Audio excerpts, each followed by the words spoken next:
कभी आपको लगा है कि आप जिंदगी जी नहीं रहे, बस गुजार रहे हैं? सुबह देर से उठना, शाम को सड़कों पर घूमना, रात को चाय के साथ बातें, और एक दिन दिल कहे बस अब और नहीं। कभी कभी जिंदगी बदलने के लिए करोड़ों की नहीं, बस एक चाय, एक चूल्हा और थोड़ी सी शांति की जरूरत होती है। रात के 11 बजे का समय था। शहर अब भी रोशनी और शोर में डूबा हुआ था। सड़क के किनारे लगी दुकानों पर लोगों की भीड़ थी। चाय वाले की दुकान से उठता धुआं ठंडी हवा में घुल रहा था। गाड़ियों के हॉर्न लगातार बज रहे थे। दूर किसी गली में पुराना गाना बज रहा था। इन्हीं आवाज़ों और रोशनी के बीच आर्यन अपने दोस्तों के साथ चाय पी रहा था। होठों पर हंसी थी, लेकिन आंखों में थकान और खालीपन।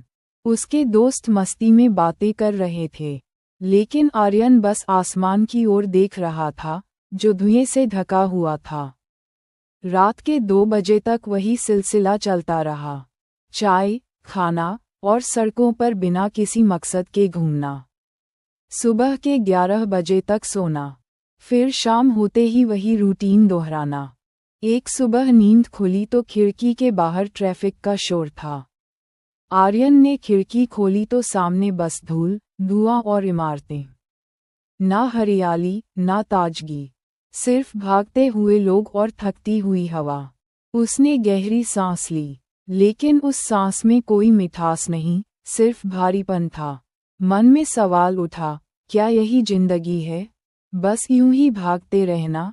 उस दिन आर्यन ने मन ही मन एक फैसला किया। कई दिनों तक इंटरनेट पर जगहें देखीं। हर तस्वीर में हरियाली और खुले आसमान को खोजता रहा। आखिर एक छोटे से गांव का चुनाव किया, जहां चारों तरफ पेड़, नदी और पहाड़ थे। उसने अपनी थोड़ी सी बचत और हिम्मत जुटाई, और गांव में एक छोटा सा घर बनवाना शुरू किया।